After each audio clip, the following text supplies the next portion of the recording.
Are we live? I think we're live. Hello, hello, hello, everyone. No intro, no music anymore until I figure out copyright stuff for that. We're just jumping right into it. How's it going, everyone? How are you guys? Good morning, good afternoon, good evening, good night, wherever you are. What a good movie that Truman Show is. I haven't seen that in a long time. And if you're speaking French in the chat, I don't know what you're saying. I don't know what's going on in French. How's it going, though? We are in chapter book. Yeah, Truman Show is a good movie. It's the main bit of French you remember from school. French. I do think French is a beautiful language, but there's the ongoing joke that I'm not that into French, the French language. Because every single crossword clue that ever exists is in French. Oh my gosh, it's so annoying. And then I don't know how to spell anything, and it's just terrible. All right, gotta make sure I got a sharp pencil. Which one's sharper? Oh no, I just dropped my controls in the water. Uh-oh. Wow, that just changed things a little bit. I think I just messed this whole thing up. Uh-oh. Uh-oh. This controller is freaking out now. I just dropped it in straight water.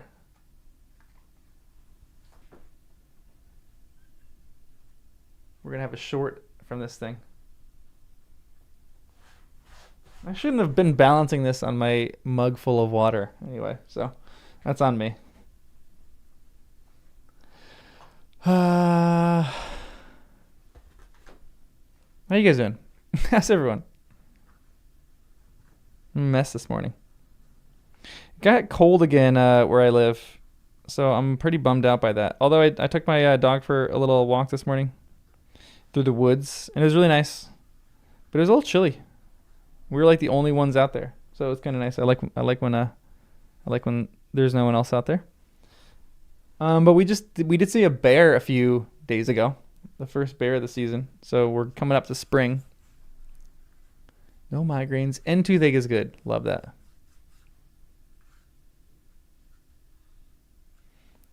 There's a note for you in Discord about M. What do you mean M? M meaning Monsieur.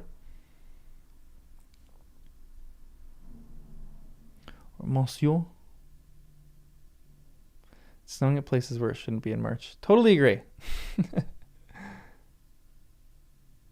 Whoa, your neighbor saw a cougar cub. That's cute. I want a cougar cub. That is adorable. I love that. Yeah, it's a little dangerous though. Mountain lions are no joke. I've never seen a mountain lion in my area. Although they do apparently exist. I've never seen one though. I see coyotes. I see bear. Never seen a mountain lion. Although I have seen a mountain lion in a zoo nearby me. There's two of them. And it's like a small little zoo. And they're really cool.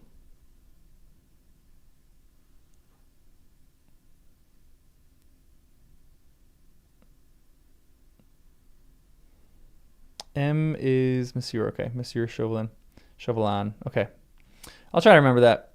Again, I'm not going to go too much nitty-gritty into trying to remember all these kind of things. There's too many French details that I'm just not going to remember, so we're just going to skip it. But we'll see. We'll see if I remember that. I should remember that. That's a simple enough one to remember. Ooh, mountain lion, coyote, rattlesnakes. I've never seen a rattlesnake.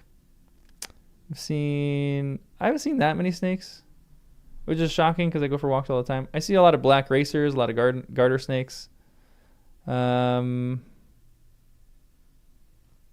think I saw a copperhead once, but it was kind of from a distance. Saw a few water moccasin. Not that much. Me and Wes had a coyote stalk us a few months ago. That was kind of crazy because coyotes don't really do that.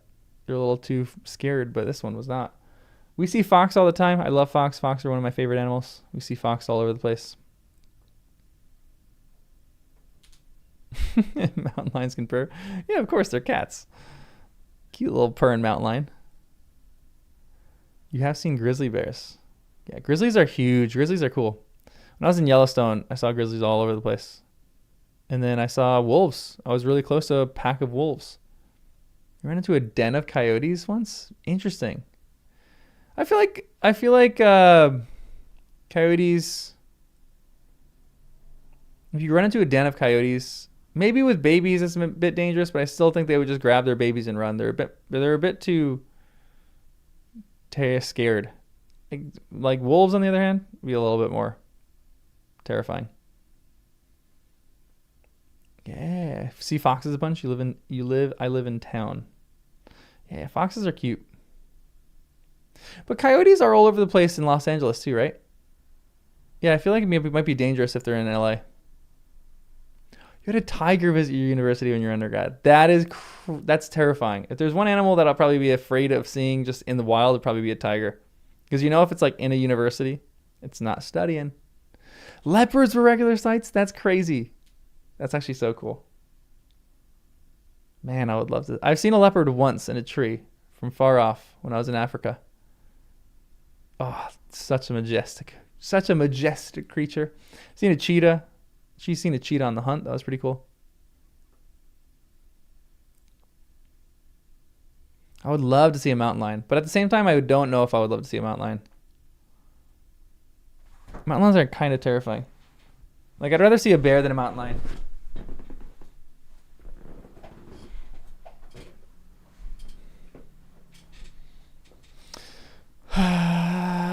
Yeah, that's the thing. They see you first. Bear, not necessarily. The bear by me, they see you, but they smell you and they kind of just run off. They're a little scared.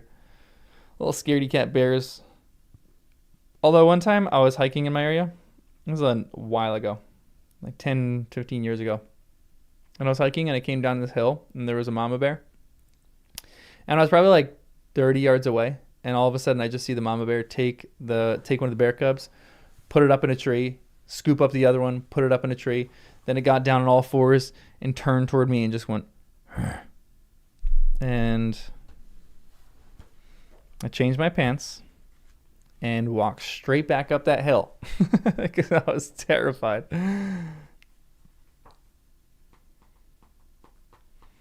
Black bears are not cowards. I can assure you that.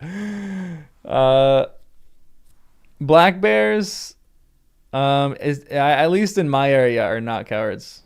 Black bears are very aggressive in my area. People who hike the Appalachian Trail, it passes through some areas that I live in, and they say that they don't really see bear anywhere except in New Jersey, where I'm from. And the bear in Jersey are a little bit dangerous because they're like suburbanized kind of. And so they are eating a lot of trash and they can get a little bit aggressive if not.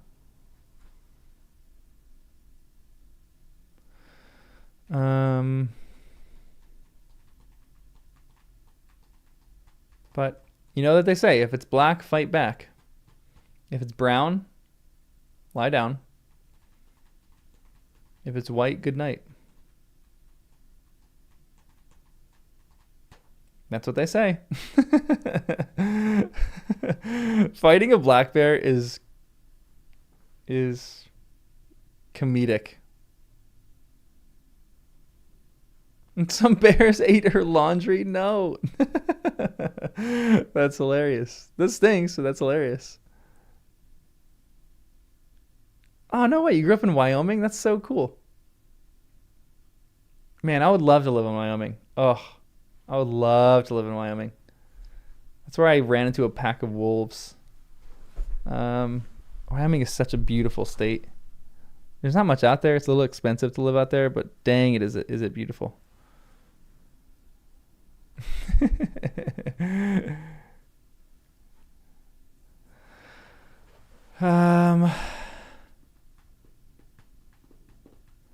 Yeah, I mean we have hunting laws for all sorts of things. They do like Fish and Game does keep a good amount like in check, and It's not, hunting isn't that out of control. My state is weird. Every once in a while, we have a bear hunt.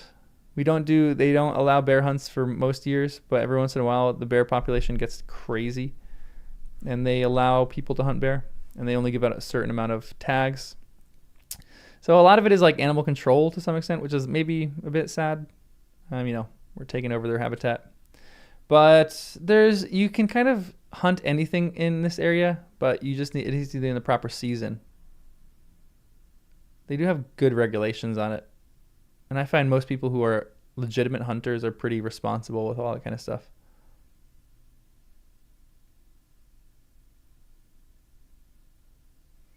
Anyway, enough on animals. Let's get into the French Revolution. I'm going to start reading because we do have a decent amount to read today. Probably another 30-ish pages, 25, 30 pages.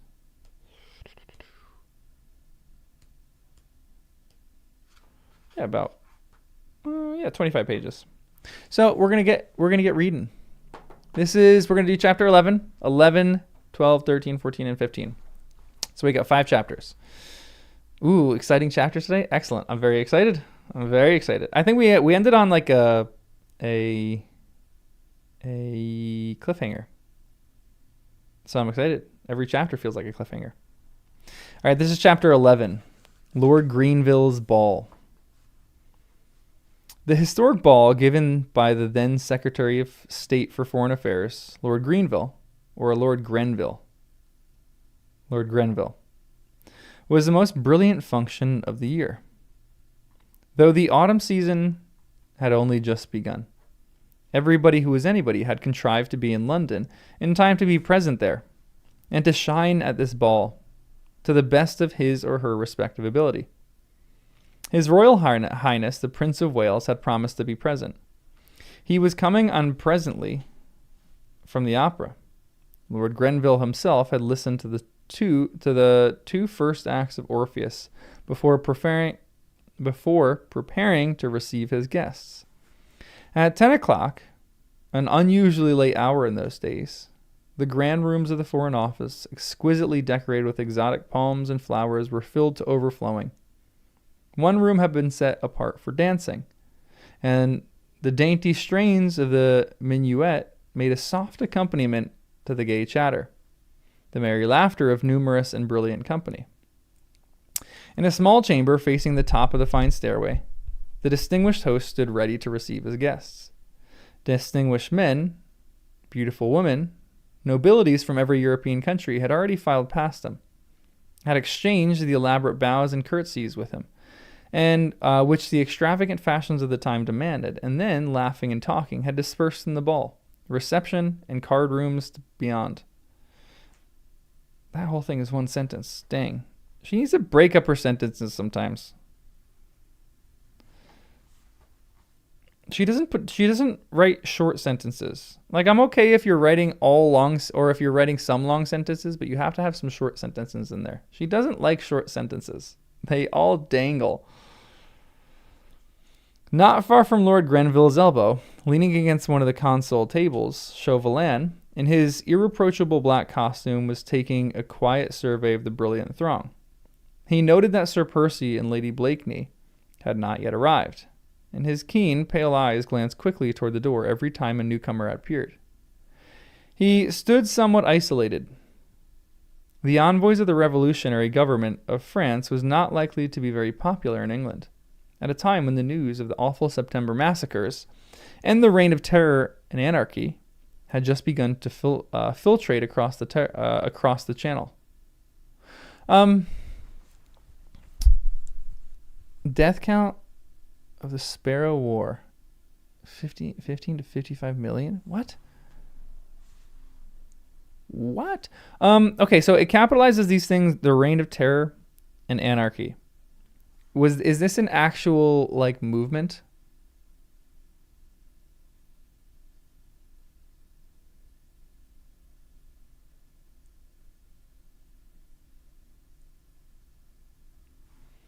Like, is this an actual historic thing? I've never heard of the reign of terror. The reign of terror anarchy. It refers to a specific time or event period. Reign of Terror is legit. Okay, interesting. Reign of Terror and anarchy. And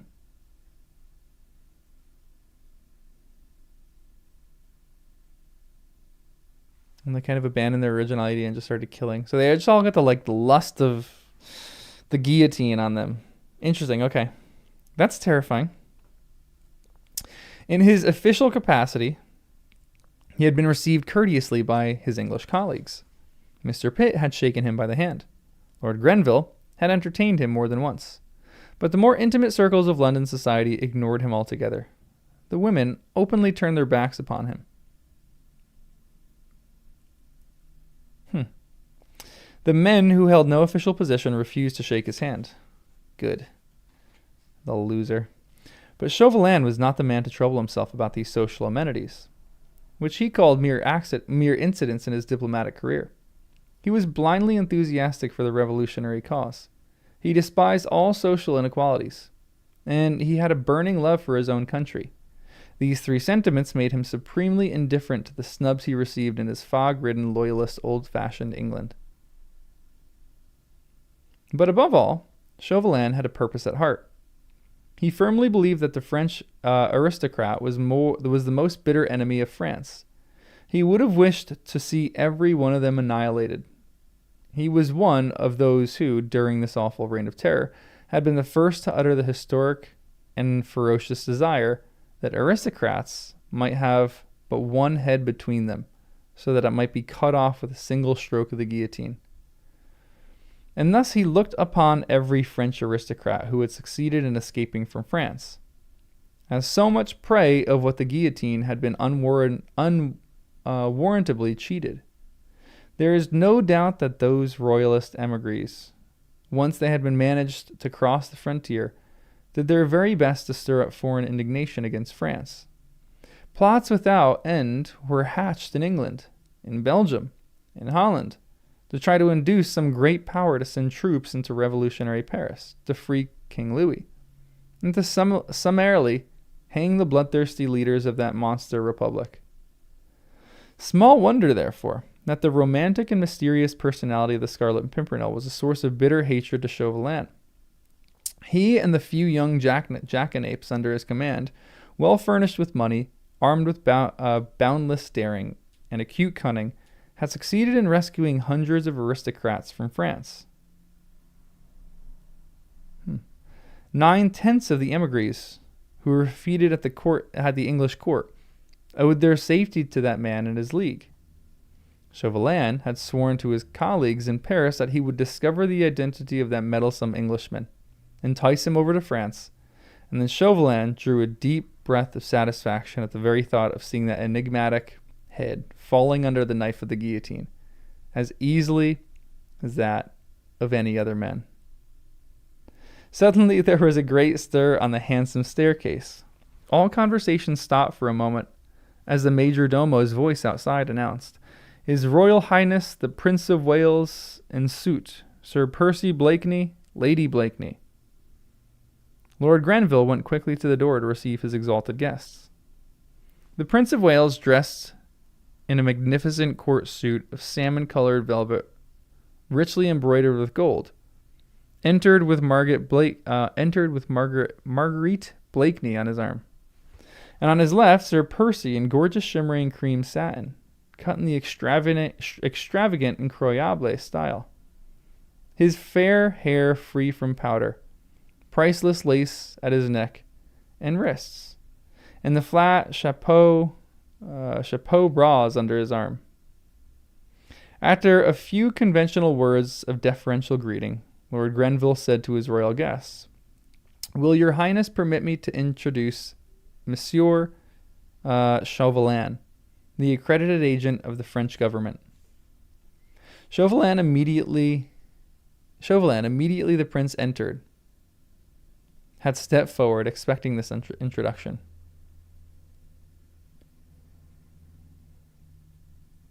That's a weird sentence. Chauvelin, comma. Immediately the prince entered, comma. Had stepped forward, comma. Expecting this introduction. He bowed very low, whilst the prince returned his salute with a curt nod of the head. Monsieur, said his Royal Highness coldly, we will try to forget the government that sent you, and look upon you merely as our guest, a private gentleman from France. As such, you are welcome, monsieur. Monseigneur, rejoined Chauvelin, bowing once again. Madame, he added, bowing ceremoniously before Marguerite. Ah, my little Chauvelin, she said with unconcerned gaiety, and extending her tiny hand to him. Monsieur and I are old friends, your Royal Highness. Ah, then, said the prince, this time very graciously, you are doubly welcome, monsieur. There is someone else I would crave permission to present to your Royal Highness. Here interposed Lord Grenville. Ah, who is it? Asked the prince. Madame la Comtesse de Tournay de Brazzaville, and her family, who have but recently come from France. By all means, they are among the lucky ones then. Lord Grenville turned in search of the Comtesse, who sat at the further end of the room.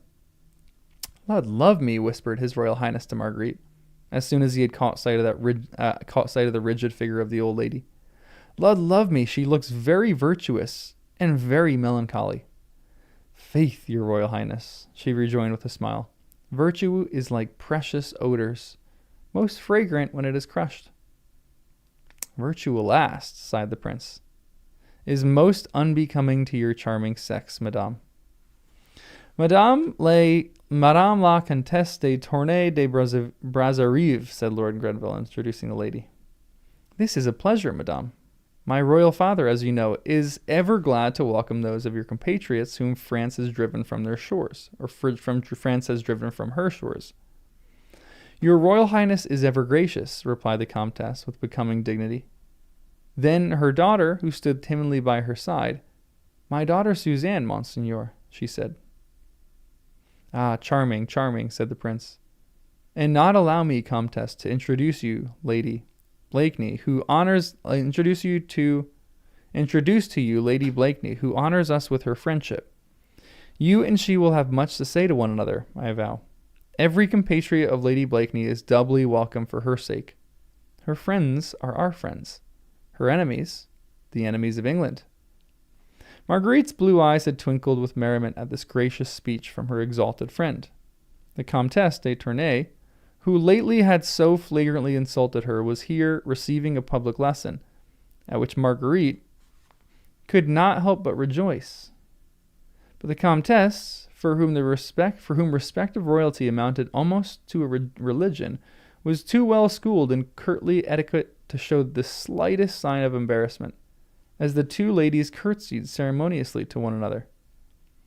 His Royal Highness is ever gracious, madame, said Marguerite, demurely, and with a wealth of mischief in her twinkling eyes. But here is no need for this kind of meditation, or mediation. Your amiable reception of me at our last meeting is still dwells pleasantly in my memory. We poor exiles, madame, rejoined the Comtesse frigidly, show our gratitude to England by devotion to the wishes of Monseigneur. Madame, said Marguerite, with another ceremonious curtsy. Madame, responded the Comtesse with equal dignity. The prince, in the meanwhile, was saying a few gracious words to the young Vicomte. I am happy to know you, Monsieur le Vicomte, he said. I knew your father well when he was ambassador in London. Ah, Monseigneur, replied the Vicomte. I was a little boy then, and now I owe the honor of meeting to our protector. This meeting to our protector, the Scarlet Pimpernel. Oh, Chauvelin's not going to be happy. Hush, said the prince, earnestly and quickly, as he indicated Chauvelin, who had stood a little on one side throughout the whole of this little scene, watching Marguerite and the Comtesse with an amused, sarcastic little smile around his thin lips. Nay, monseigneur, he said now, as if in direct response to the prince's challenge. Pray do not check this gentleman's display of gratitude. The name of that interesting red flower is well known to me, and to France. The prince looked at him keenly for a moment or two. Faith, then, monsieur, he said. Perhaps you know more about our national hero than we do ourselves. Perchance you know who he is. See? He added, turning to the groups around the room. The ladies hang upon your lips. You would render yourselves popular among the fair sex if you were to gratify their curiosity. Ah, monseigneur, said Chauvelin significantly, rumor has it in France that your highness could, and you would, give the truest account of that enigmatic wayside flower. He looked quickly and keenly at Marguerite as he spoke, but she betrayed no emotion, and met her eyes, and her eyes met his quite fearlessly. Nay, man, replied the prince, my lips are sealed, and the members of the league jealously guard the secret of their chief. So his fair adorers have to be content with worshipping a shadow. Here in England, monsieur, he added, with wonderful charm and dignity, we but name the Scarlet Pimpernel, and every fair cheek is suffused with a blush of enthusiasm. None have seen him save his faithful lieutenants. We know not if he be tall or short, fair or dark, handsome or ill-informed. But we know that he is the bravest gentleman in all the world, and we all feel a little proud, monsieur, when we remember that he is an Englishman. Ah, Monsieur Chauvelin, added Marguerite, looking almost with defiance across the placid sphinx-like face of the Frenchman, His Royal Highness should add that we ladies think of him as of a hero of old. We worship him. We wear his badge. We tremble for him when he is in danger and exult with him in the hour of his victory.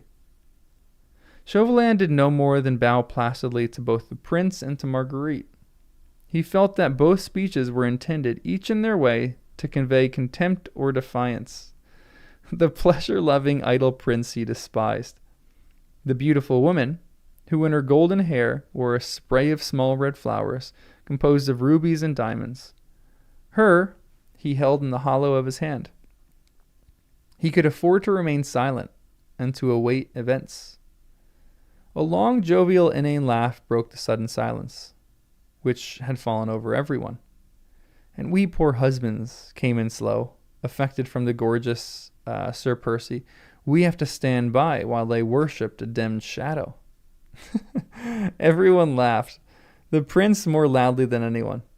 The tension of subdued excitement was relieved. The next moment, everyone was laughing and chatting merrily as the gay crowd broke up and dispersed in the adjoining rooms.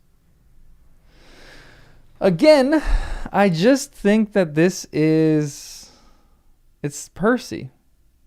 Him coming in here with like cracking a joke like that is too clear.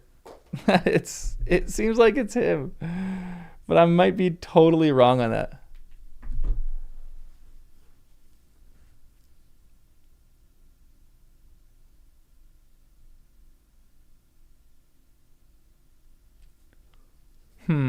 All right, well, let's keep reading. This is, everyone liked the stream too. This is chapter 12. And chapter 13 is short too.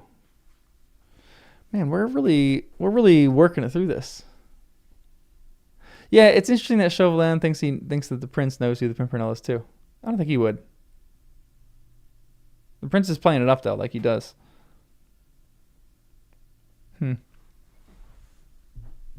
Maybe.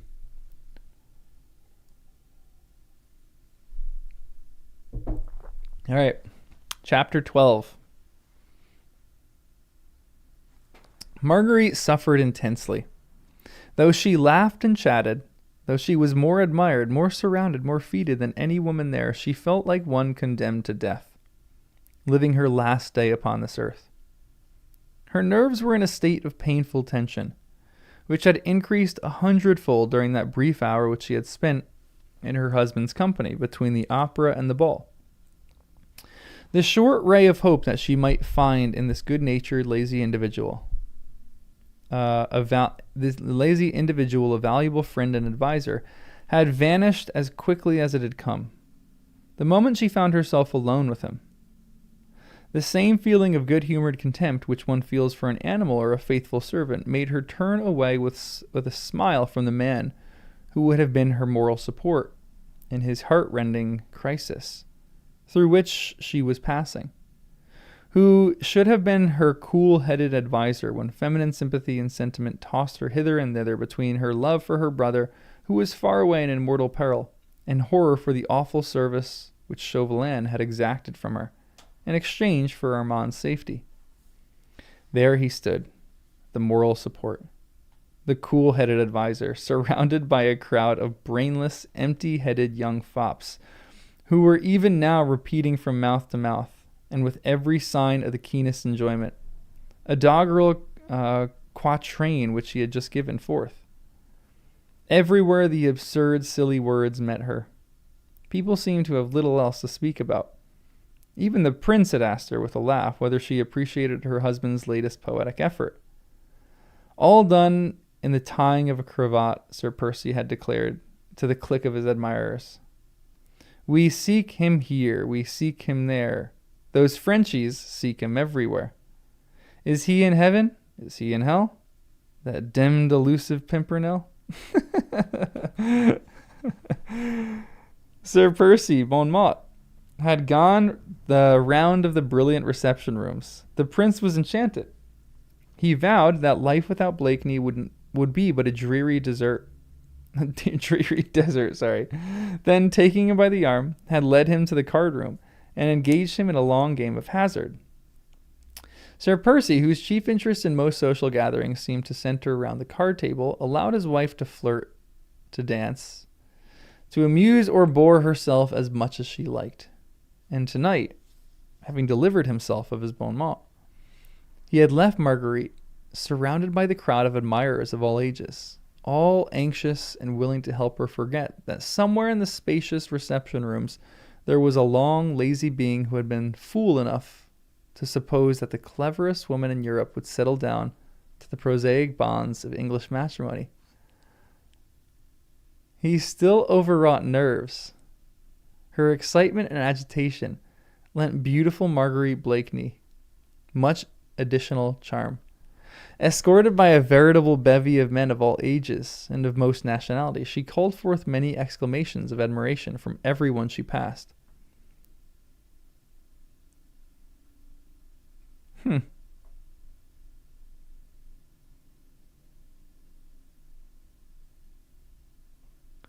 She would not allow herself any more time to think. Her early, somewhat bohemian training had made her somewhat a fatalist.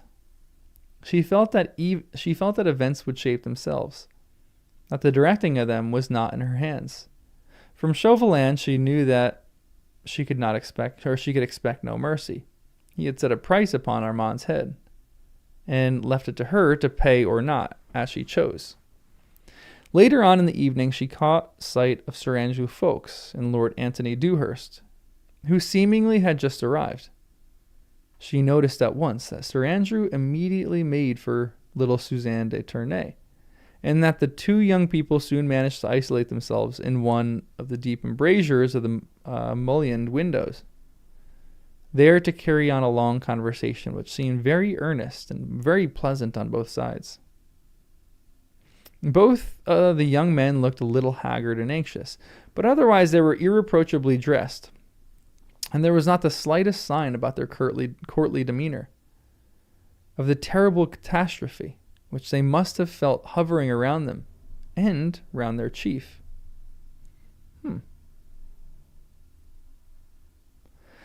That the League of the Scarlet Pimpernel had no intention of abandoning its cause, she had gathered through little Suzanne herself, who spoke openly of the assurance she and her mother had that the Comte de Tournay would be rescued from France by the League within the next few days.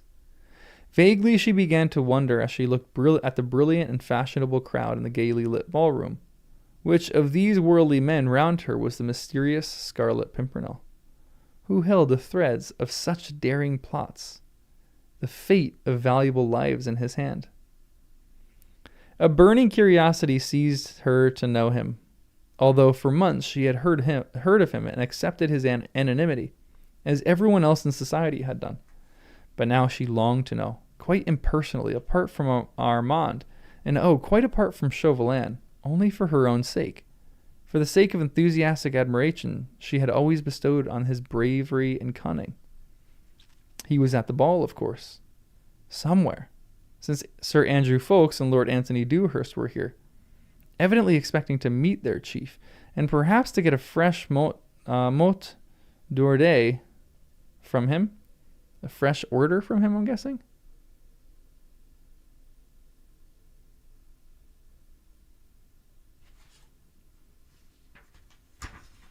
Password. Okay, thank you. A fresh password from him. Interesting. Marguerite looked around at everyone. At the aristocratic, high-typed Norman faces. The squarely built, fair-haired Saxon. The more gentle, humorous cast of the Celts. Wondering which of these betrayed the power, the energy, the cunning which had imposed its will and its leadership upon a number of high-born English gentlemen, and whom rumor asserted was His Royal Highness himself. Sir Andrew Ffoulkes? Surely not. With his gentle blue eyes, which were looking so tenderly and longingly after little Suzanne, who was being led away from the pleasant tete-a-tete by her stern mother. Marguerite watched him across the room, and as he finally turned away with a sigh, and seemed to stand aimless and lonely now that Suzanne's dainty little fingers had disappeared in the crowd. She watched him as he strolled toward the doorway, which led to a small boudoir beyond, then paused and leaned against the framework of it, looking still anxiously all around. Marguerite contrived for the moment to evade her present attentive cavalier, and she skirted the fashionable crowd, drawing nearer to the doorway against which Sir Andrew was leaning. Why she wished to get closer to him, she could not have said. Perhaps she was impelled by an all-powerful fatality, which so often seems to rule the destinies of men. Suddenly she stopped. Her very heart seemed to stand still.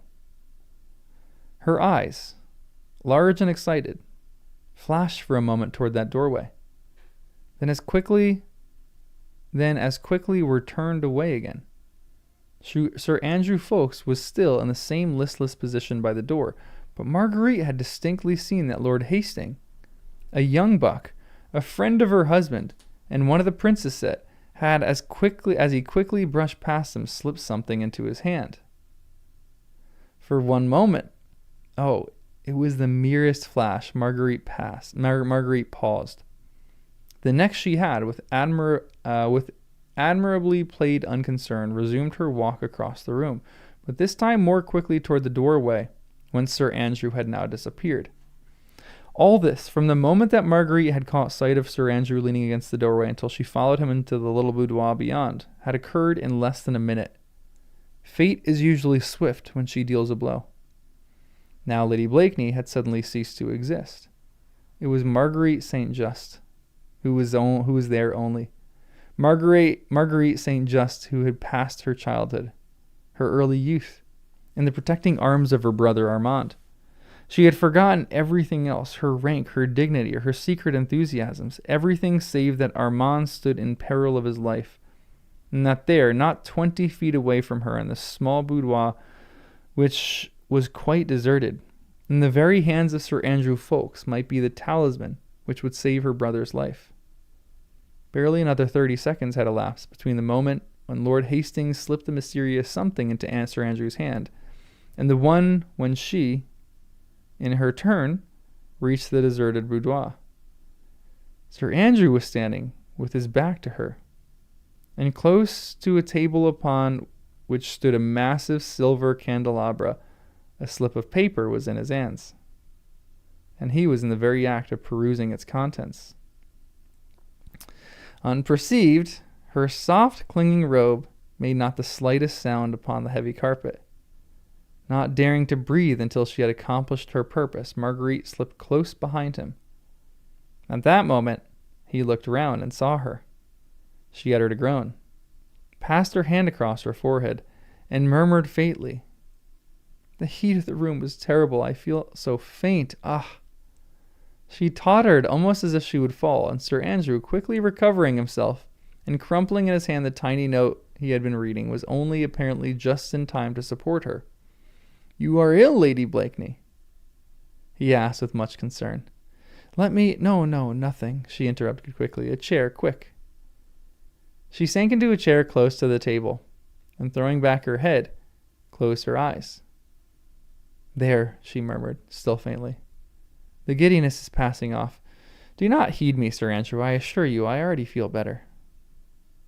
At moments like these, there is no doubt, and psychologists actually assert it, that there is in us a sense which has absolutely nothing to do with the other five. It is not that we see. It is not that we hear or touch. Yet we seem to do all three at once. Marguerite sat there with her eyes apparently closed. Sir Andrew was immediately behind her, and on her right was the table with a 5-armed candelabra upon it. Before her mental vision there was absolutely nothing but Armand's face. Armand, whose life was in the most imminent danger, and who seemed to be looking at her from a background upon which were dimly painted the seething crowd of Paris, the bare walls of the Tribunal of Public Safety, with Fouquier-Tinville, the public prosecutor, demanding Armand's life in the name of the people of France, and the lurid guillotine with its stained knife waiting for another victim. Armand. For one moment there was dead silence in the little boudoir. Beyond, from the brilliant ballroom, the sweet notes of the gavotte, the frou-frou of rich dresses, the talk of laughter of a large and merry crowd came as a strange, weird accompaniment to the drama which was being enacted here. Sir Andrew had not uttered another word. Then it was that extra sense became potent in Marguerite Blakeney. She could not see, for her eyes were closed. She could not hear, for the noise of the ballroom drowned the soft rustle of the momentous scrap of paper. Nevertheless, she knew, as if she had both seen and heard, that Sir Andrew was even now holding the paper to the flame of one of the candles. At that exact moment that it began to catch fire, she opened her eyes, raised her hand, and with 2 dainty fingers had taken the burning scrap of paper from the young man's hand.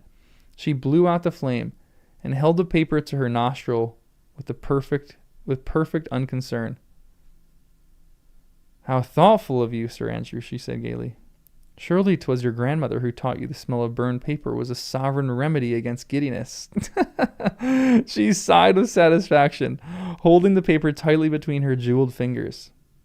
That talisman which perhaps would save her brother Armand's life. Sir Andrew was staring too dazed for the moment to realize what had actually happened.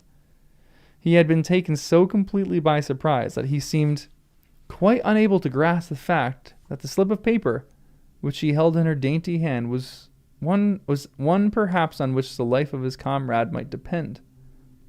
Marguerite burst into a long, merry peal of laughter. "This is wild."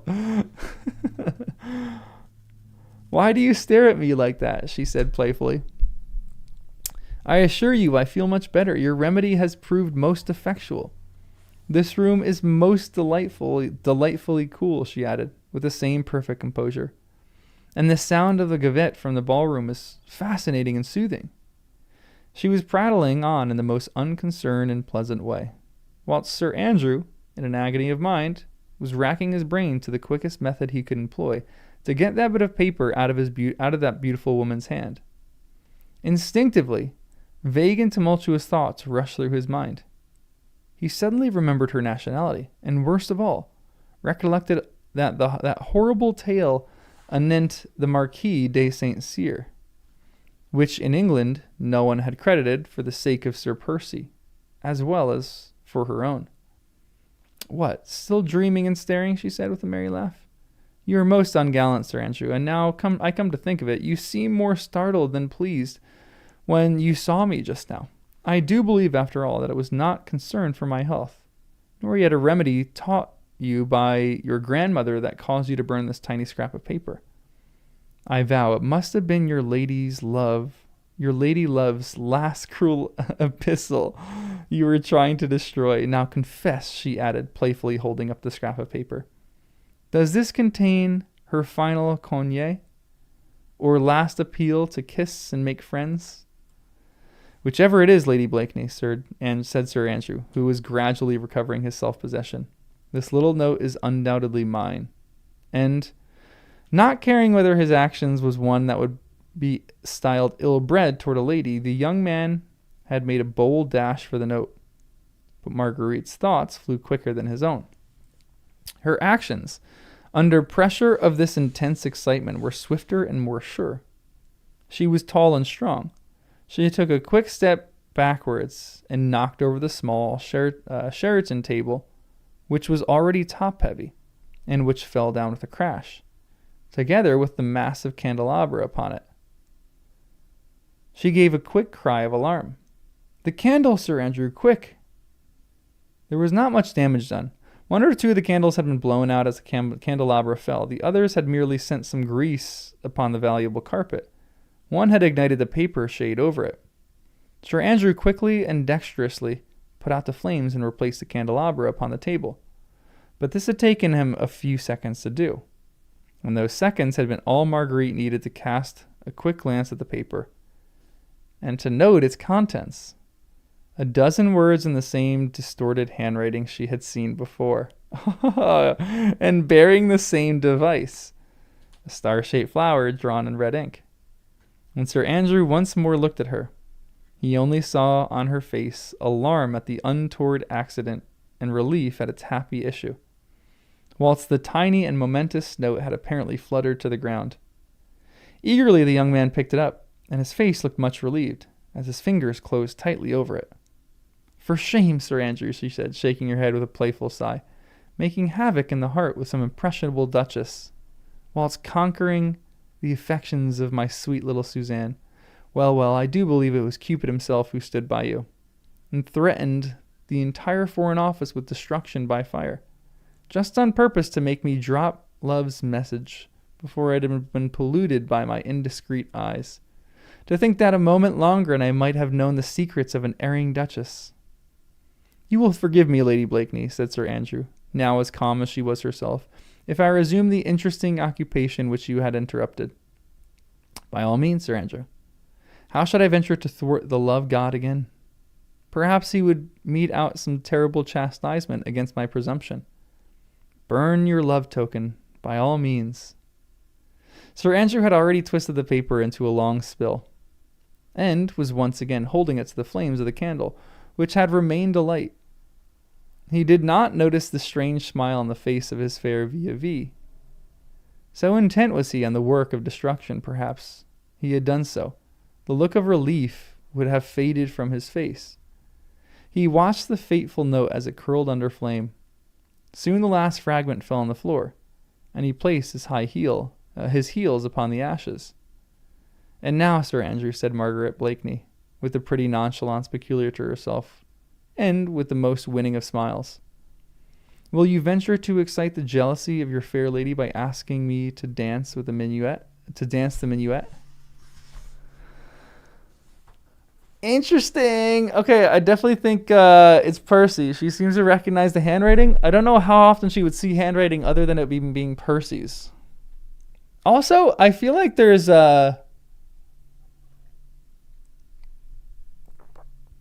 again, you guys have said this before, but the writing isn't like dazzling. I feel like there's not a lot to talk about with the writing. It's just like a fun plot, which is a good novel. We need something like that after Wuthering Heights. It's just like a little mystery, and I really like it. I definitely think it's Sir Percy. I'm like 99% sure that it's Sir Percy. Yeah, maybe everyone writes notes to each other at a time. Still feel like it's 99% sure it's gonna be Sir Percy, but we'll see. All right, chapter 13. Yeah, I'm not like, I don't have like that many notes. It's just like, what's gonna happen? I'm just curious what's gonna happen. So it's not really so much like that much to talk about. There are a few images that are good. One is coming up in one of the today's chapters. Okay, good, excellent. Yeah, maybe they do write notes all the time. But yeah, we'll see. All right, chapter 13.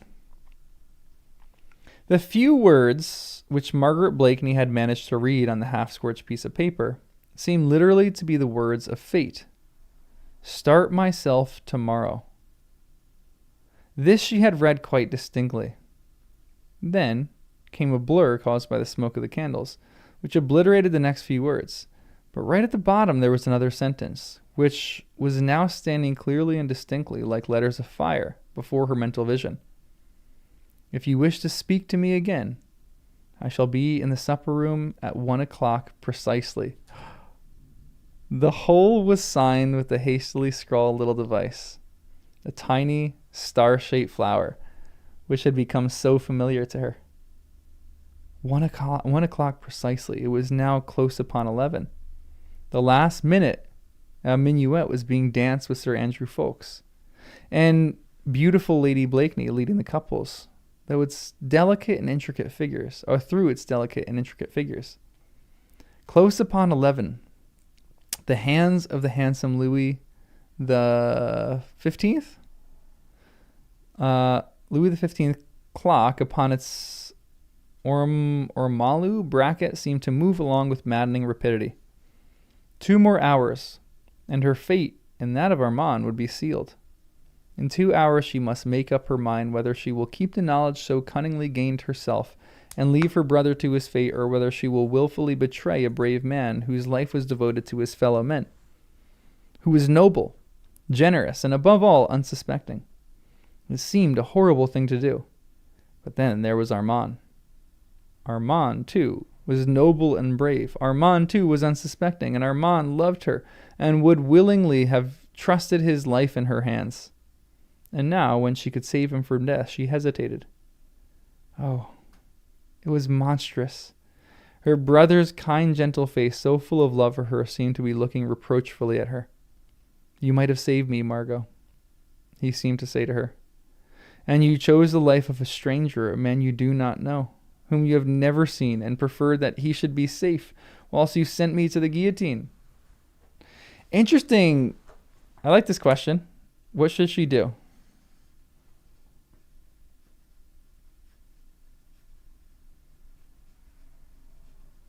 What would her brother want?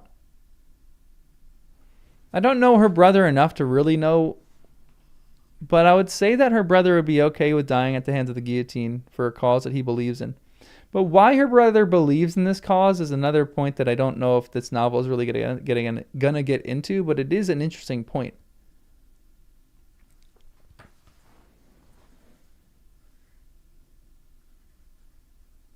What does her brother want?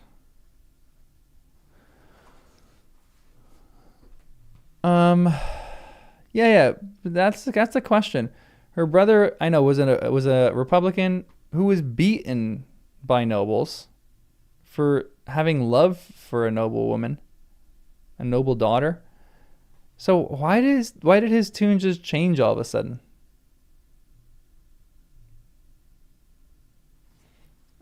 One second, I get a call. I think I have to take this. Actually, maybe they're leaving a voicemail.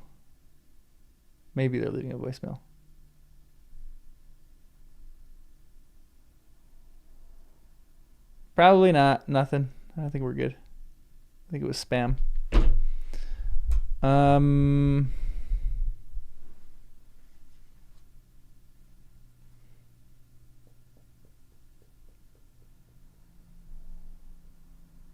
But I think you're right, Jasper. But at the same point, it's a curious question to ask why he actually wants to do that. Yeah, maybe he thinks it's gone too far, but still, like if that's happened to you, like you were just beaten by a noble person because you loved a woman and you were beaten within an inch of your life. It's interesting that vengeance doesn't just sit in this guy and he doesn't want to, like, it wouldn't be a far stretch to think that this is the perfect kind of person that would want to continue the reign of terror, because it's like a personal vendetta that he would have. But yeah, maybe the noble who's beat him has already been beheaded, but still. Maybe he's tasted revenge and realizes that it's not really satisfying. But the idea that he's actually out there saving people from this is an interesting change up in his character, to be honest. I don't know if it's going to go into like really why, but maybe it will. But let's finish the chapter. This is a short one. All these conflicting thoughts raged through Marguerite's brain, while, with a smile upon her lips, she glided through the graceful mazes of the minuet. She noted with that acute sense of hers that she had succeeded in completely allaying Sir Andrew's fears. Her self-control had been absolutely perfect. She was a finer actress at this moment and throughout the whole of this minuet than she had ever been upon the boards of the Comédie Française. But then a beloved brother's life had not depended upon her histrionic powers. She was too clever to overdo her part, and made no further allusion to the supposed billet doux. I can't speak French, guys. Which had cost Sir Andrew Ffoulkes such agonizing 5 minutes. She watched his anxiety melting away under her sunny smile, and soon perceived... Love note. Okay, thank you. Thank you, Julie. You're my French savior over here. And soon perceived that whatever doubt may have crossed his mind at the moment, she had, by the time the last bars of the minuet had been played, succeeded in completely dispelling it. He never realized in what a fever of excitement she was, what effort it cost her to keep up a constant ripple of banal conversation. When the minuet was over, she asked Sir Andrew to take her into the next room. I have promised to go down to supper with His Royal Highness, she said. Before we part, tell me, am I forgiven? Forgiven? Yes, I confess I gave you a fright just now, but remember, I am not an Englishwoman, and I do not look upon the exchange of a love note as a crime. And I vow I'll not tell my little Suzanne. But now tell me, shall I welcome you at my water party on Wednesday? I am not sure, Lady Blakeney, he replied evasively. I may have to leave London tomorrow. I would not do that if I were you, she said earnestly. Then, seeing the anxious look once more reappearing in his eyes, she added gaily, No one can throw a ball better than you, Sir Andrew. We should so miss you on the bowling green. He had led her across the room to one beyond, where already His Royal Highness was waiting for the beautiful Lady Blakeney. Madame, supper awaits us, said the prince, offering his arm to Marguerite, and I am full of hope. The goddess Fortune has frowned so persistently on me at hazard that I look with confidence for the smiles of the goddess of beauty. Your Highness has been unfortunate at the card tables, asked Marguerite, as she took the prince's arm. I most unfortunate. Blakeney, not content with being the richest among my father's subjects, has also the most outrageous luck. By the way, where is that inimitable wit? I vow, madame, that his life would be but a dreary desert without you and your smiles. Or your smiles and his sallies.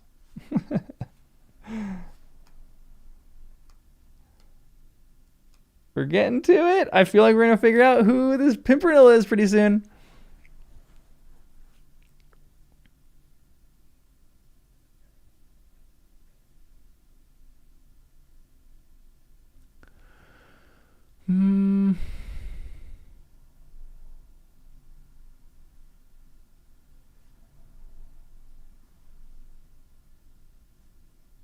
Whole family of nobles get killed. I don't know.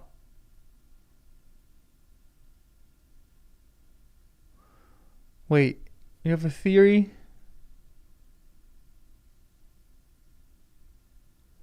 I have not read anything about. You think he's trying to save his beloved? Oh! Love that.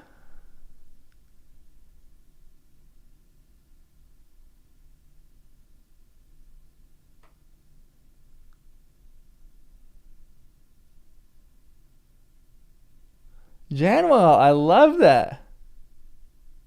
I'm going to stick with that. I kind of like that idea. Yeah, and guys, if you've read the story, let people entertain their ideas of their theories.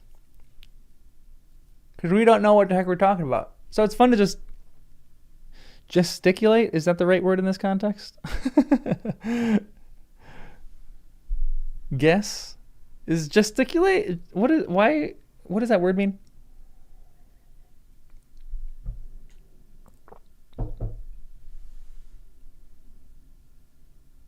That's not the word I'm looking for. What does that word mean? Gesture. Yeah, thank you. Gesticulate means hand gestures. Speculate. That's the word I'm looking for. Gosh. Words sometimes evade me on some days. This is one of those days. I love that theory, though, Janwell. Maybe they still love each other. Yeah, over dramatic hand movements, for sure. Let us do that too. Let us speculate and gesticulate while we speculate. All right, this is chapter 14. Chapter 14.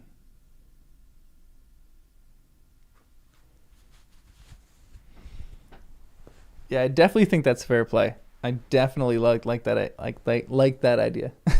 Gestate. I don't know if that's what I mean. I'm pretty sure that's not what I mean, but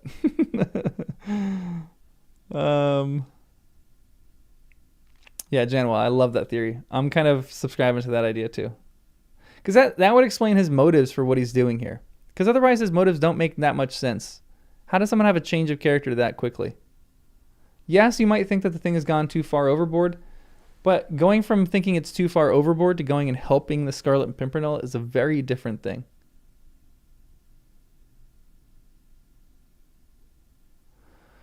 So, I like that idea.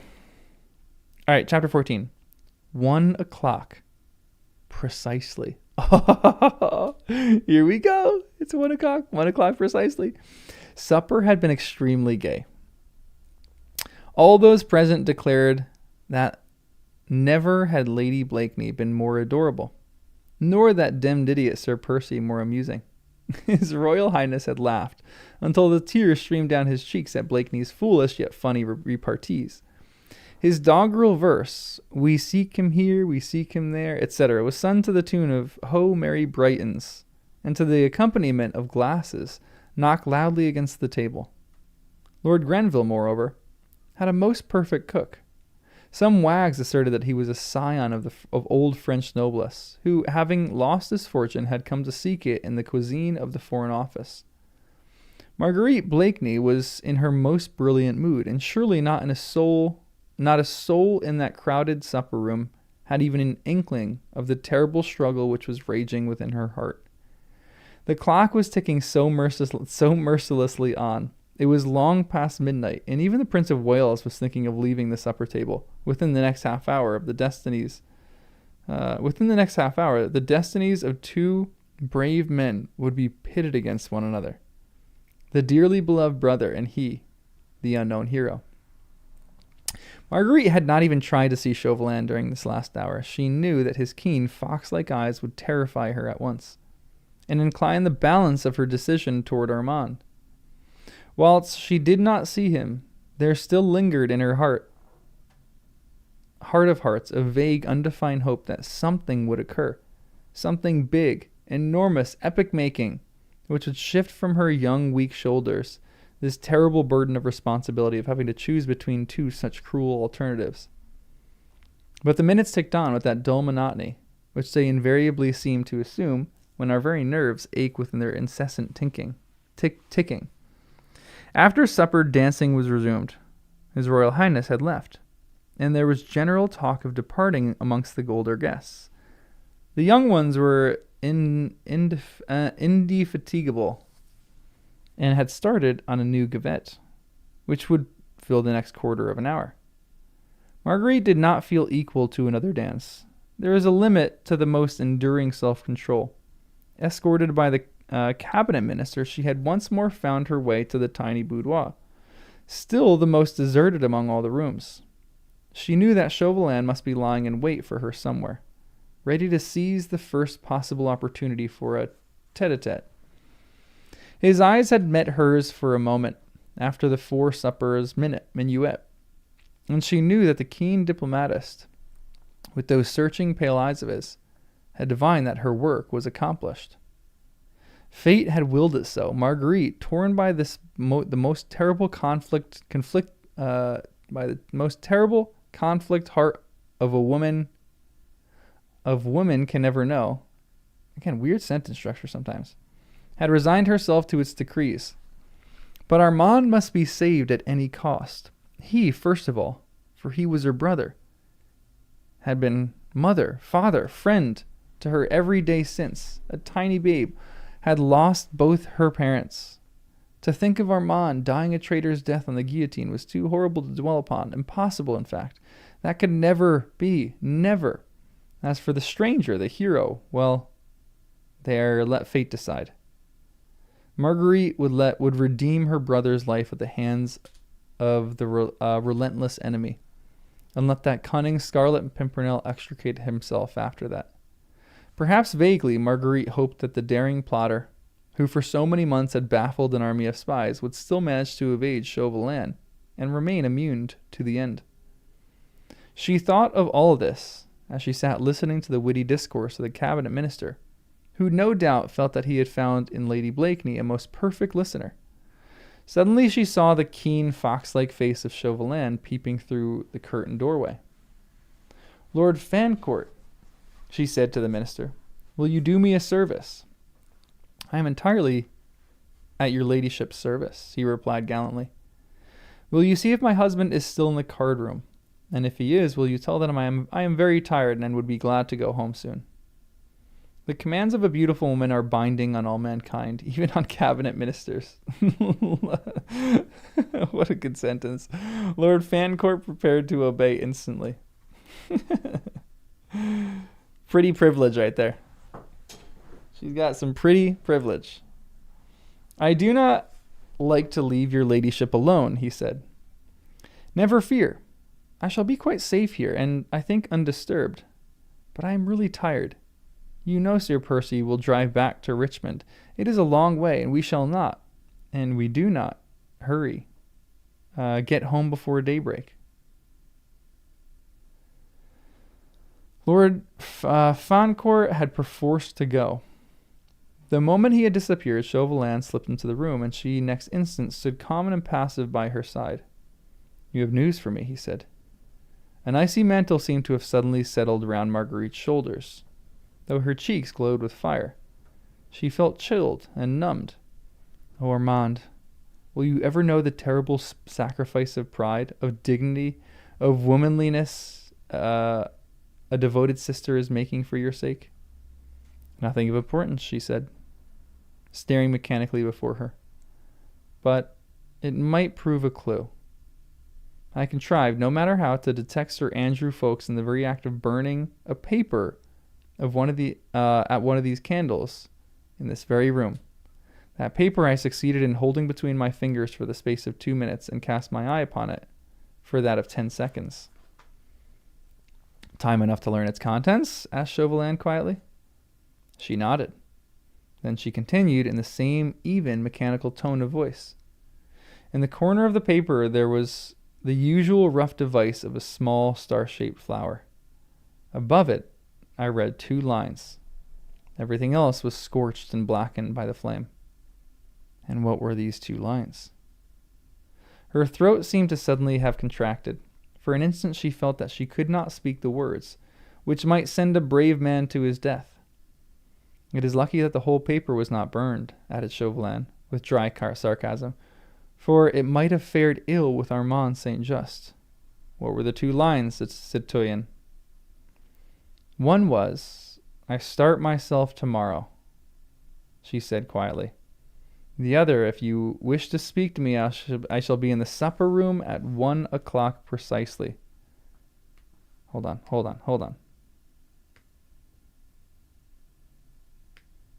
Was it the supper room, right? She's not lying right there, right?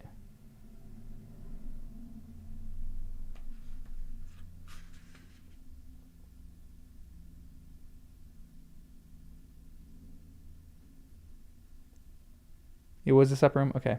Interesting. I thought that she was going to go check this out for herself and then have to make that decision. Chauvelin looked upon the clock just above the mantelpiece. Then I have plenty of time, he said placidly. What are you going to do? She asked. She was pale as a statue. Her hands were icy cold. Her head and her heart throbbed with the awful strain upon her nerves. Oh, this is cruel, cruel. What had she done to deserve all this? Her choice was made. She had done a vile action or one that was sublime. Or had she done an action or one that was sublime? The recording angel who writes in the book of gold alone could give an answer. What is that? What are you going to do? She repeated mechanically. Oh, nothing for the present. After that, it will depend. On what? On whom I shall see in the supper room at 1 o'clock precisely. You will see the Scarlet Pimpernel, of course, but you do not know him. No, but I shall presently. Sir Andrew will have warned him. I think not. When you parted from him after the minuet, he stood and watched you for a moment or two, with a look which gave to me understanding that something had happened between you. It was only natural, was it not, that I should make a shrewd guess as to the nature of that something? I thereupon engaged the young gallant in a long and animated conversation. We discussed her Gluck's singular success in London, until a lady claimed his arm for supper. Since then, I did not lose sight of him through supper. When we all came upstairs again, Lady Portalis buttonholed him and started on the subject of pretty Mademoiselle Suzanne de Tournay. I knew he would not move until Lady Portalis had exhausted that subject, which will not be for another quarter of an hour at least, and it is 5 minutes to 1 now. He was preparing to go, and went up to the doorway, where, drawing aside the curtain, he stood for a moment pointing out to Marguerite the distant figure of Sir Andrew Ffoulkes in close conversation with Lady Portalis. I think, he said with a triumphant smile, that I may safely expect to find the person I seek in the dining room, fair lady. There may be more than one. Whoever is there as the clock strikes 1 will be shadowed by one of my men. Of these, 1, or perhaps 2, or even 3 will leave for France tomorrow. One of these will be the Scarlet Pimpernel. Yes, and I also, fair lady, will leave for France tomorrow.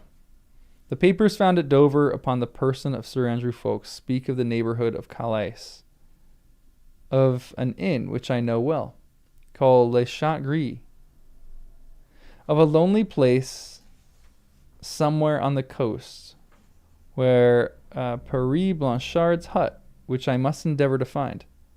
All these places are given as the point where this meddlesome Englishman has bidden the traitor de Tournay and others to meet his emissaries. But it seems that he has decided not to send his emissaries, that he will start himself tomorrow. Not one of those persons whom I shall see anon in the supper room will be journeying to Calais. I shall follow that person until I have tracked him to where those fugitive aristocrats await him.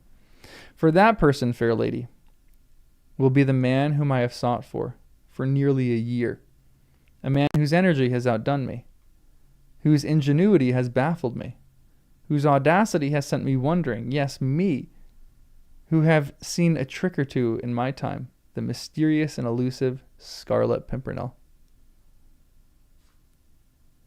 Yeah, it is a funny little thing. He's like, he thinks too highly of himself. Like all villains kind of do.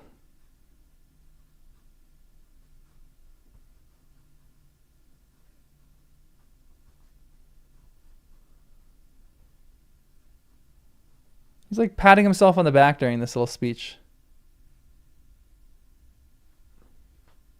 And Armand, she pleaded, have I ever broken my word? I promise you that the day that the Scarlet Pimpernel and I start for France, I will send you that imprudent letter of his by special courier. More than that, I will pledge you the word of France that the day I lay my hands on that meddlesome Englishman, St. Just will be here in England, safe in the arms of his charming sister. I feel like he's gonna two-time her in some way. I feel like he's saying this like he didn't say like the living body of Saint Just will be with his sister. Like, is he gonna behead him and then send the body back or something like that? And with a deep and elaborate bow and another look at the clock, Chauvelin glided out of the room. It seemed to Marguerite that through all the noise, all the din of music, dancing, and laughter, she could hear his cat-like tread gliding through the vast reception rooms, that she could hear him go down the massive staircase, reach the dining room, and open the door. Fate had decided, had made her speak, had made her do a vile and abominable thing for the sake of the brother that she loved. She lay back in her chair, passive and still, seeing a figure of her relentless enemy ever present before her aching eyes. When Chauvelin reached the supper room, it was quite deserted. It had that woebegone, forsaken, tawdry appearance, which reminds one so much of a ball dress the morning after. The half-empty glasses littered the table. Unfolded napkins lay about. The chairs, turned toward one another in groups of twos and threes, seemed like the seats of ghosts in close conversation with one another. There were two sets of chairs. There were sets of two chairs, very close to one another, in the far corner of the room, which spoke of recent whispered flirtations over cold game pie and champagne. There were sets of 3 and 4 chairs that recalled pleasant animated discussions over the latest scandals. There were chairs straight up in the row that still looked starchy, critical, acid like antique dowagers. There were a few isolated single chairs close to the table that spoke of gourmands, intent on the most recherche dishes. I don't know what that word is. The others overturned on the floor. That spoke volumes on the subject of my Lord Grenville's cellars. It was a ghost-like replica, in fact, of the fashionable gathering upstairs, a ghost that haunts every house where balls and suppers are given. A picture drawn with white chalk on gray cardboard, dull and colorless, now that the bright silk dresses and gorgeously embroidered coats were no longer there to fill the foreground, and now that the candles flickered sleepily in their sockets. Chauvelin smiled benignly, and rubbing his long, thin hands together, he looked round the deserted supper room, whence even the last flunky had retired in order to join his friends in the hall below. All was silence in the dimly lit room, whilst the sound of the gavotte, the hum of distant talk and laughter, and a rumble of an occasional coach outside only seemed to reach this palace of the sleeping beauty, as a murmur of some flitting spooks far away. It all looked so peaceful, so luxurious, and so still, that the keenest observer, a veritable prophet, could never have guessed that at the present moment that deserted supper room was nothing but a trap laid for the capture of the most cunning and audacious plotter those stirring times had ever seen. Chauvelin pondered and tried to peer into the immediate future. What would this man be like, whom he and the leaders of the whole revolution had sworn to bring to his death? Everything about him was weird and mysterious. His personality, which he had so cunningly concealed, the power he wielded over 19 English gentlemen who seemed to obey his every command blindly and enthusiastically, the passion, love, and submission he had aroused in this little trained band, and, above all, his marvelous audacity, the boundless impudence which had caused him to beard his most implacable enemies within the very walls of Paris. No wonder that in France, the sobriquet of the mysterious Englishman roused in the people a superstitious shudder. Chauvelin himself gazed around the deserted room, where presently the weird hero would appear, felt a strange feeling of awe creeping all down his spine. But his plans were well laid. He felt sure that the Scarlet Pimpernel had not been warned, and felt equally sure that Marguerite Blakeney had not played him false.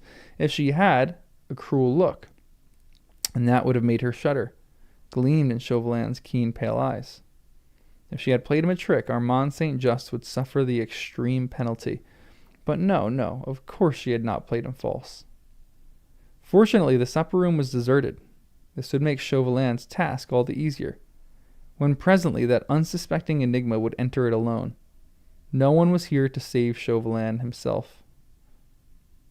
Oh, no one was here now save Chauvelin himself. Stay, as he surveyed with a satisfied smile the solitude of the room. The cunning agents of the French government became aware of the peaceful, monotonous breathing of some of my Lord Grenville's guests, who no doubt had supped both wisely and well, and was enjoying a quiet sleep away from the din of the dancing above.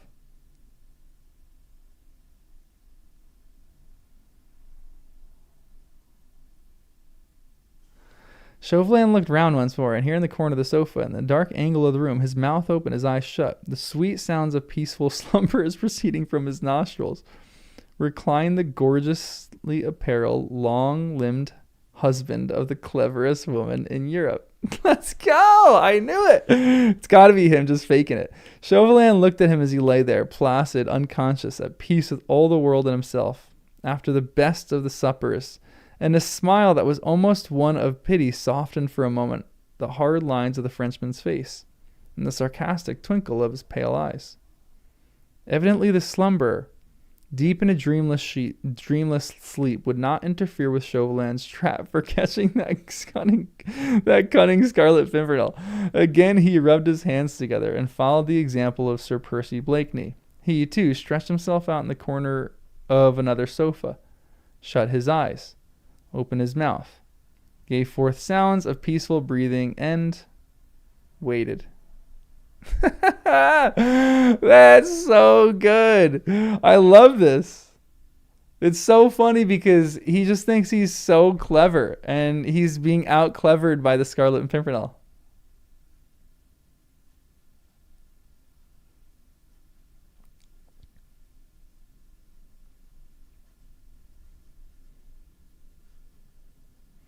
Like, I mean, there's still a chance that it might not be him, that it might not be Percy, but it just seems so clear that it's Percy, and that Percy's just playing him.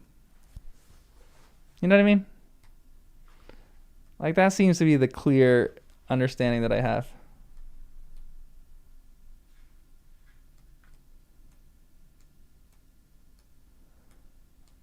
All right.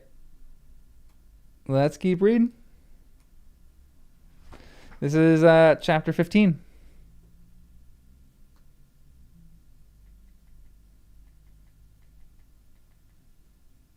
Yeah, sneakiness everywhere. It's great. It's fun.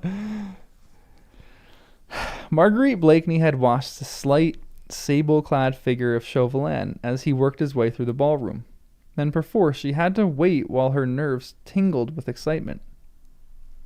Listlessly, she sat still in the small, still deserted boudoir, looking out through the curtained doorway and the dancing couples beyond. Looking at them, yet seeing nothing, hearing the music, yet conscious of naught save the feeling of expectancy, of anxious, weary waiting. Her mind conjured up before her visions of what was, perhaps at this very moment, passing downstairs, the half-deserted dining room, the fateful hour, Chauvelin on the watch. Then, precise to the moment, the entrance of the man, he, the Scarlet Pimpernel, the mysterious leader, who to Marguerite had become almost unreal. So strange, so weird was this hidden identity. She wished she were in the supper room, too, at this moment, watching him as he entered. She knew that her woman's penetration would at once recognize in the stranger's face, whoever he might be, the strong individuality which belongs to a leader of men, to a hero, to the mighty, high-soaring eagle whose daring wings were becoming entangled in the ferret's trap. Womanlike, she thought of him with unmixed sadness.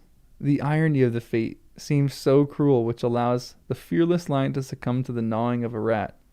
Ah, had Armand's life not been at stake? Faith, your ladyship, must have thought me very remiss, said a voice suddenly, close to her elbow. I had a deal of difficulty in delivering your message, for I could not find Blakeney anywhere at first. Marguerite had forgotten all about her husband and her message to him. His very name, as spoken by Lord Fancourt, sounded strange and unfamiliar to her. So completely had she, in the last 5 minutes, lived her old life in the Rue de Richelieu again, with Armand always near her to love and protect her, to guard her from the many subtle intrigues which were forever raging in Paris those days. I did find him at last, continued Lord Fancourt, and gave him your message. He said that he would give orders at once for the horses to be put to. Interesting. This is like the good little bit that it's essentially like, yeah, Percy is the Scarlet Pimpernel, but he's just faking it. Because 5 minutes before all this happened, he actually finds Percy, and Percy's about to set things in action, but he's sleeping. Ah, she said, still very absently, you found my husband, and gave him my message. Yes, he was in the dining room fast asleep. I could not manage to wake him up at first. Thank you very much, she said mechanically, trying to collect her thoughts. Will your ladyship honor me with the contredanse until your coach is ready? Asked Lord Fancourt. No, I thank you, my lord, and you will forgive me, I really am too tired, and the heat of the ballroom has become oppressive. The conservatory is deliciously cool. Let me take you there, and get you something. You seem ailing, Lady Blakeney. I am only very tired, she repeated wearily, as she allowed Lord Fancourt to lead her, where subdued lights and green plants lent coolness to the air, and got her a chair, into which she sank. This long interval of waiting was intolerable. Why did not Chauvelin come and tell her the results of his watch? Lord Fancourt was very attentive. She scarcely heard what he had said, and suddenly startled him by asking abruptly, Lord Fancourt, did you perceive who was in the dining room just beside Sir Percy Blakeney? Only the agent of the French government, Monsieur Chauvelin, equally fast asleep in another corner, he said. Why does your ladyship ask?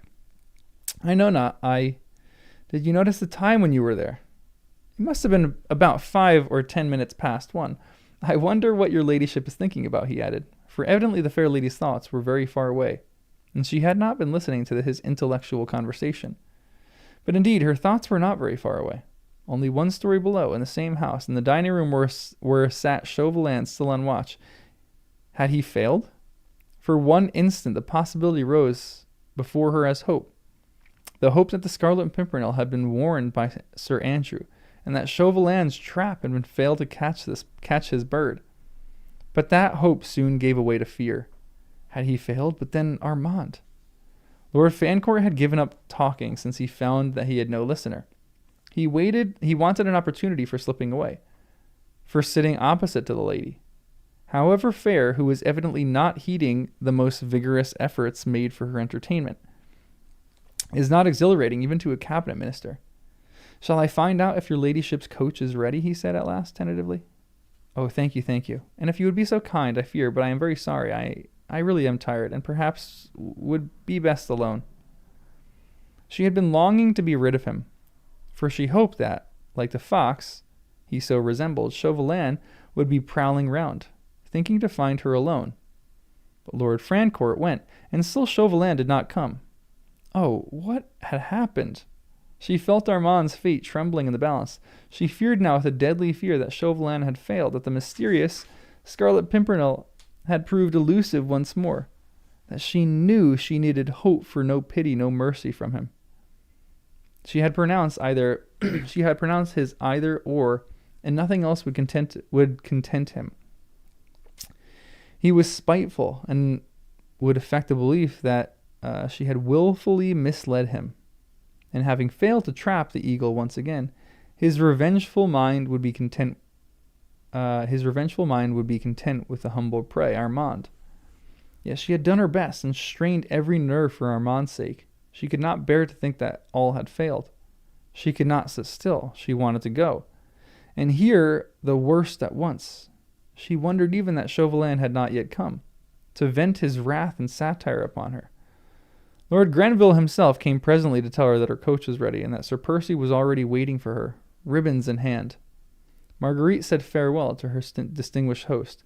Many of her friends stopped her, as she crossed the rooms to talk to her, and exchanged pleasant au revoirs.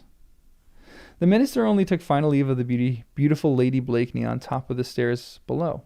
Below, on the landing, a veritable army of gallant gentlemen were waiting to bid goodbye to the Queen of Beauty and Fashion. Whilst waiting under the massive portico, Sir Percy's magnificent bays were impatiently pawing the ground. At the top of the stairs, just after she had taken the final leave of her host, she suddenly saw Chauvelin. He was coming up the stairs slowly and rubbing his thin hands together very softly. There was a curious look on his mobile face, partly amused and wholly puzzled. As his keen eyes met Marguerite's, they became strangely sarcastic.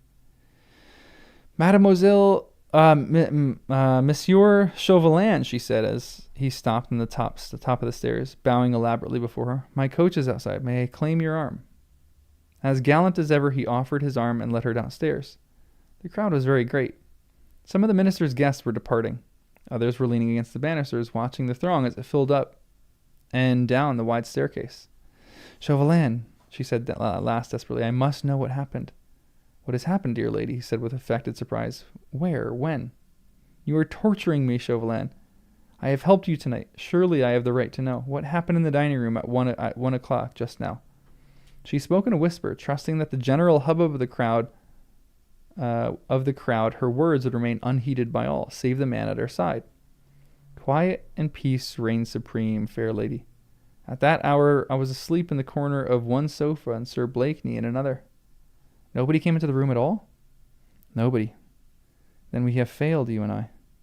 Yes, we have failed, perhaps. But Armand? She pleaded. Armand St. Just's chances hang on a thread. Pray, heaven, dear lady, that thread may not snap. Chauvelin, I worked for you sincerely, earnestly. Remember. I remember my promise, he said quietly. The day that the Scarlet Pimpernel and I meet on French soil, St. Just will be in the arms of his charming sister. Which means that a brave man's blood will be on my hands, she said with a shudder. His blood or that of your brother. Surely the present moment you must hope as I do that the enigmatic Scarlet Pimpernel will start for Calais today. I am only conscious of one hope, citoyen, and that is that Satan, your master, will have need of you elsewhere before the sun rises today. Oh my gosh. You flatter me, citoyen. She had detained him for a while, midway down the stairs, trying to get at the thoughts which lay beyond that thin fox-like mask. But Chauvelin remained urbane, sarcastic, mysterious. Not a line betrayed to the poor, anxious woman whether she need fear or whether she dared to hope. Downstairs on the landing, she was soon surrounded. Lady Blakeney never stepped from any house into her coach without an escort of fluttering human moths around the dazzling light of her beauty. But before she finally turned away from Chauvelin, she held out a tiny hand to him, with that gesture of childish appeal which was so essentially her own. Give me some hope, my little Chauvelin, she pleaded. With perfect gallantry, he bowed over that tiny hand, which looked so dainty and white through the delicate transparent black lace mittens, and kissing the tips of the rosy fingers. Pray heaven that the thread may not snap, he repeated with his enigmatic smile. And stepping aside, he allowed the moths to flutter more closely around the candle, and the brilliant throng of the Jeunesse dorée, eagerly attentive to Lady Blakeney's every movement, hid the keen fox-like face from her view. Ah, dang.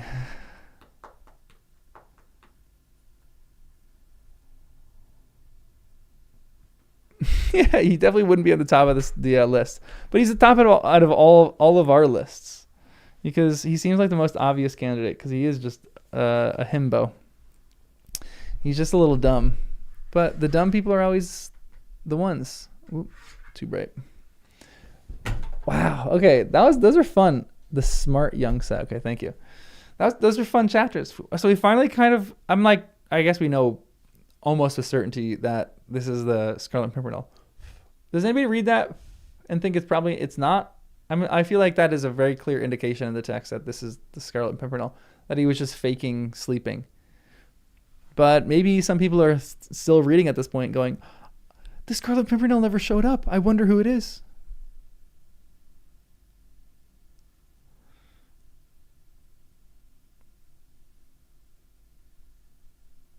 So I don't know. We'll see. Maybe it is just that he's just taking a nap down there. Maybe this whole thing is throwing me off. Maybe she's double bluffing me, where she's making me think that Sir Percy is just there sleeping by accident. But really, he is just sleeping there by accident. and it really is someone else. But I'm like 99.7% sure that it's Percy. I'll probably stick on that one for a while, but we'll see. You're struggling to connect with these characters? I am too, to some extent. Although, like, this novel, to me, the writing isn't that deep. The writing isn't that impressive or, like, incredible. It's, like, a fun little plot. I think the writing has... Honestly, the writing... the writing has been less showy. And therefore, I think it's been better. When you were 11 reading for the first time, you were shocked. That's cute. I love that.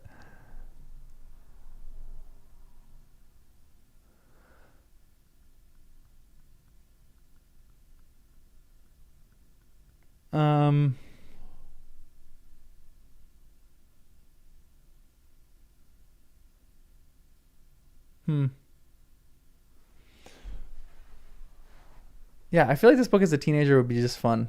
A little bit more drama, like a little bit of a mystery. Again, it's fun, but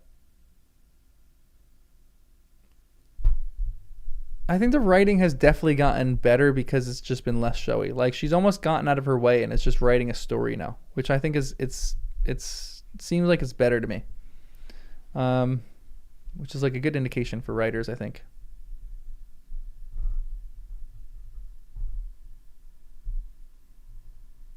This is one of the first books in the genre. Interesting.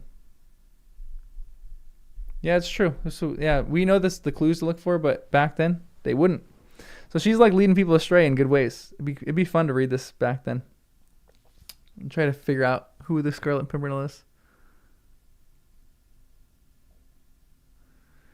How many? And there's like 17 other Scarlet Pimpernel books too, apparently. There's a lot of them. Apparently. Apparently the second one's not that worth reading. The third one's gets good. People say that some of the later ones, like my dad is reading the third one right now, and he says the third one's better than the first. Some of the other ones are better than the first. You've only read the first one? I've heard that some people say that the other ones are much better than the first one, that she gets better as a writer and just kind of gets into the story mode of this. It'd be kind of fun to just read some of those. I'm curious how long they are. They're probably all around the same length. They just seem like little mysteries. But it is fun. It's a fun book so far. All right, guys. Well, that was a fun little read. It was a quick little read, but that was fun. I'm going to get some work done. Ooh, you get a pack of 4 from Amazon. Love that. I'm going to go do my taxes now, which is no fun. But I got to go work and then do my taxes. So really, really not fun. So I will see you guys in the next one. I think the next one probably Thursday. I'm hoping maybe Thursday morning. Not positive. Potential for Wednesday night. But either Thursday morning or potentially Friday morning. We'll see. It's going to be either Wednesday, Thursday, or Friday. We'll do the next one. So we'll see. We'll figure it out.